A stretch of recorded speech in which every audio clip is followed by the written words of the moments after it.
नमस्कार। घर पर यदि आप ब्लड शुगर रेगुलर चेक करते हैं तो कुछ विशिष्ट बातों का आपको ध्यान रखने की ज़रूरत है। ऐसा इसलिए है कि हम घर पर ग्लूकोमीटर तो रख लेते हैं, स्ट्रिप्स रख लेते हैं, टेस्ट रेगुलर करते हैं, लेकिन छोटी-छोटी बातों का ध्यान नहीं रखते, जिसकी वजह से टेस्ट के रिजल्ट्स गलत आते हैं, इनकंसिस्टेंट आते हैं और जिसकी वजह से हमें दवाइयों का डोज़ एडजस्ट करने में दिक्कत आती है, साइड इफ़ेक्ट्स और कॉम्प्लिकेशन का चांस भी बढ़ जाता है। तो आज हम कुछ स्पेसिफिक टिप्स पर बात करेंगे जो कि ब्लड शुगर का टेस्ट यदि आपको करना है घर पर तो उनका ध्यान रखने की आवश्यकता है। टॉपिक पर जाने से पहले जो लोग हमारे चैनल पर नए हैं उन्हें रिक्वेस्ट करूंगा कि चैनल को सब्सक्राइब करें, वीडियोस को लाइक और शेयर करें। ब्लड शुगर घर पर टेस्ट करने से पहले अपने हाथों को प्रॉपरली क्लीन करें। कई बार गंदे हाथों के साथ डर्ट, ऑयल या स्मज अगर आपके हाथ में हो तो उससे ग्लूकोमीटर के टेस्ट थोड़े गलत आ सकते हैं। ग्लूकोमीटर को की रीडिंग्स को प्रॉपरली चेक करिए। ग्लूकोमीटर प्रॉपर हालत में होना चाहिए, उसकी बैटरीज प्रॉपरली करेक्टेड होनी चाहिए। लैंसेट जिसको आप प्रिक करने के लिए यूज़ कर रहे हो वो हर बार स्टेराइल या नया ही यूज़ करना चाहिए, नहीं तो इन्फेक्शंस फैलने का खतरा रहता है। ये सब चीज़ों बहुत छोटी छोटी है लेकिन हमेशा ध्यान रखने की ज़रूरत है। जिस एरिया को आप प्रिपेयर करना चाह रहे हैं या जहाँ पे आपको पंचर लेना है उसको प्रॉपरली स्पिरिट स्वैब से क्लीन करिए और उसको पहले ड्राई करिए, उसके बाद पंचर करिए। कई बार गीले हाथ में अगर आप पंचर कर लेते हैं तो जो ब्लड आप लेते हैं वो पानी में मिक्स हो जाता है या स्पिरिट में मिक्स हो जाता है, इसके वजह से रिपोर्ट्स गलत आती हैं। तो आपको उसको प्रॉपरली क्लीन करना है, ड्राई होने के बाद ही पंचर करना है। पंचर करने से पहले आपको हाथों को प्रॉपरली रब करके गर्म करना है। यदि आपके हाथ ठंडे हैं तो कई बार उससे रिपोर्ट्स गलत आ सकती है, आपकी नलियाँ थोड़ी सिकुड़ जाती, वैसो कंस्ट्रिक्टेड हो जाती है। यदि आप बहुत ठंडे हाथ में अगर प्रिक करने की कोशिश करेंगे तो ब्लड उतना ईजिली नहीं निकलेगा। एक और चीज़ का इंपॉर्टेंट ध्यान रखने की ज़रूरत है कि जब आप फिंगर प्रिक ले रहे हो और ब्लड पर्याप्त मात्रा में नहीं निकल रहा है तो स्क्वीज़ मत करिए।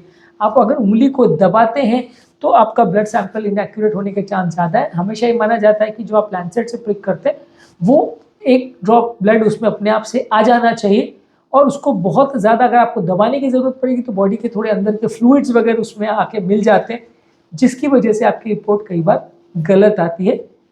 हमेशा जो भी पहला ब्लड का बूंद या ड्रॉप आए उसी को टेस्ट करने के लिए यूज़ करना चाहिए। सेकेंड थर्ड जो ड्रॉप आएगा उसमें कई बार रिपोर्ट्स गलत आने के चांसेस रहती हैं। इसके अलावा जब आपको टेस्ट करना है, खाली पेट करना है, भरे पेट करना है, उस समय नाश्ता किया कि नहीं किया, खाली पेट प्रॉपरली है या नहीं है, पानी पिया या नहीं पिया, दवा लिया या नहीं लिया, ये सारी चीज़ों का भी विशेष ध्यान रखने की ज़रूरत है। कई बार क्या होता है हम सैंपल ले तो लेते हैं लेकिन हमें ध्यान ही नहीं होता कि दवाई कितने घंटे पहले ली थी या खाना कितने घंटे पहले खाया था, खाना खाया भी था कि नहीं खाया था, खाने में क्या खाया था। ये सारी चीज़ों का हम विशेष ध्यान नहीं रख पाते। इसकी वजह से हर बार हमारी रीडिंग्स वेरी होती है और इसमें वेरिएशन थोड़ा बहुत नहीं, बहुत ज़्यादा वेरिएशन भी आ सकता है।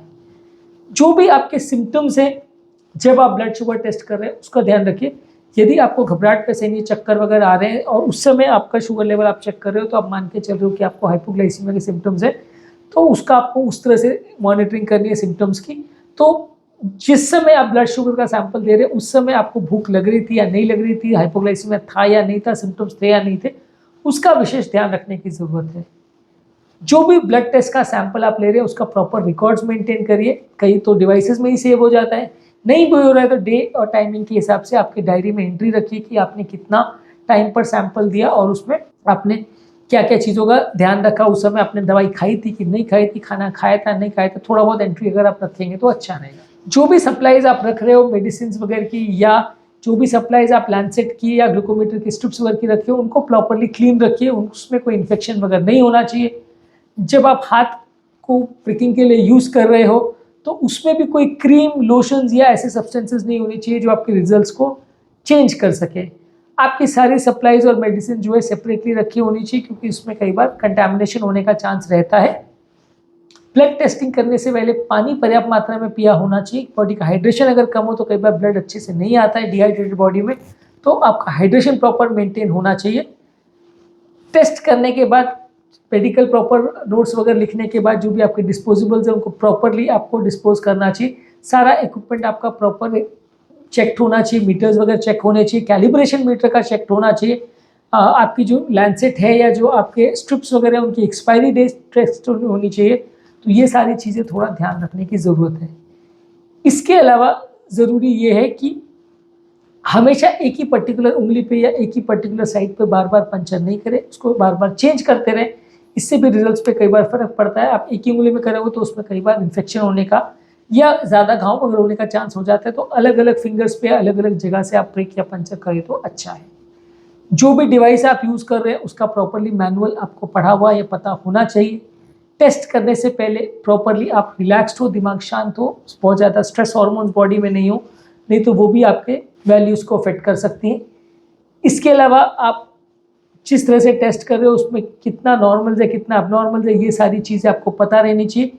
किस टाइम पर आप टेस्ट कर रहे हो उसका आपको प्रॉपरली मेंटेन करना चाहिए। क्या सिम्टम्स के प्रेजेंस में आप टेस्ट कर रहे हो, ये सारी चीज़ें आपको पता रहनी चाहिए, क्योंकि ये सारी चीज़ों से आपकी ब्लड शुगर की रिपोर्ट्स की वैल्यू चेंज हो जाती है। अगर आप किसी पहाड़ी एरिया में ब्लड शुगर चेक कर रहे हो या किसी ऐसे एरिया में चेक कर रहे हो जहाँ एटमॉस्फेरिक प्रेशर कम है, तो कई बार आपका ग्लूकोमीटर का कैलिब्रेशन चेंज हो जाता है, तो उसको अप्रोप्रिएटली कैलिब्रेटेड ग्लूकोमीटर लेना चाहिए, नहीं तो पहाड़ी एरिया में कई बार गलत रिपोर्ट भी आ सकती है। जो भी तरह से आप टेस्ट लें, प्रॉपर कामली पेशेंटली उसको टेस्ट करिए, उसको रीडिंग्स को प्रॉपरली नोट करिए और कंसिस्टेंटली टेस्ट करिए। कभी 3 महीने में कर रहे हैं, कभी 6 महीने में कर रहे हैं, कभी 12 महीने में कर रहे हैं, वैसा मत करिए। अगर आप हफ्ते में 1 या 2 बार करते हैं तो उसको कंसिस्टेंटली कीजिए। एक पर्टिकुलर टाइम पे या एक पर्टिकुलर खाना खाने के इतने घंटे के बाद कर रहे हैं, दवा लेने के इतने घंटे बाद कर रहे हैं, तो उसको प्रॉपरली मेंटेन करिए। उसमें गड़बड़ियाँ बार बार मत करिए, नहीं तो आपकी शुगर की वैल्यू बार बार फ्लक्चुएट करेंगे, डॉक्टर को दवा एडजस्ट करना मुश्किल हो जाएगा। तो आज के टॉपिक में हमने कुछ इंपॉर्टेंट टिप्स के बारे में बात की जो कि ब्लड शुगर लेवल्स मेजर करने से पहले आपको ध्यान रखने की जरूरत है। सबसे पहले तो आपको ध्यान रखने की जरूरत है आपका हाथ प्रॉपरली गर्म होना चाहिए, हाथ प्रॉपरली क्लीन होना चाहिए, कोई क्रीम्स या लोशंस वगैरह हाथ में बहुत ज़्यादा नहीं लगाया होना चाहिए। जो डिवाइस आप यूज़ करें उसका मीटर, उसका लैंडसेट, उसके स्ट्रिप्स वगैरह प्रॉपरली टेस्टेड होने चाहिए, वो प्रॉपरली स्टोर रखे हुए होने चाहिए, क्लीन होने चाहिए, कंटामिनेटेड नहीं होने चाहिए। टेस्ट करने से पहले जो एरिया को आप करना चाहते हैं उसको प्रॉपरली क्लीन करिए, प्रॉपर ड्राई होने का वेट करिए, गीले हाथ में मत करिए टेस्टिंग। हाथों को गर्म करिए, ठंडे हाथ में टेस्टिंग मत करिए, उससे भी गड़बड़ हो सकती है।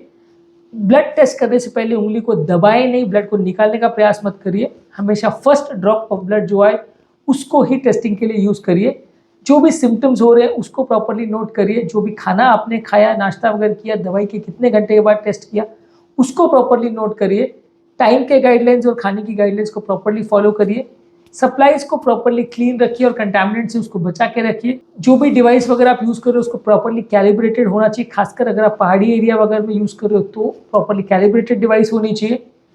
अल्कोहल बेस्ड क्लीनर्स को प्रयोग मत करिए, क्योंकि इससे भी कई बार आपके ब्लड ग्लूकोज रीडिंग्स में चेंज आ सकते हैं। जो एरिया को आप टेस्ट कर रहे हो उसको प्रॉपरली गर्म करिए और हर बार अलग अलग साइड्स पे टेस्ट करिए, नहीं तो कई बार वो एरिया में घाव या इन्फेक्शन होने का चांस है। टेस्ट करने से पहले मेंटली रिलैक्स रहिए, पेशेंट रखिए, कामली टेस्ट करिए और जो डिवाइस आप यूज़ कर रहे हो उसके बारे में सब पता होना चाहिए, उसका मैनुअल प्रॉपरली पढ़िए।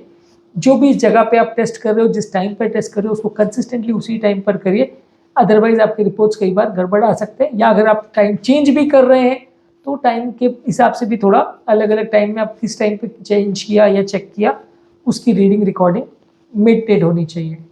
उम्मीद करूँगा कि आज के टॉपिक में आपको कुछ नई बातें जानने को मिली होगी, कुछ नया सीखने को मिला होगा। जो लोग हमारे चैनल पे नए हैं उन्हें रिक्वेस्ट करूँगा कि चैनल को सब्सक्राइब करें, वीडियोज़ को लाइक और शेयर करें।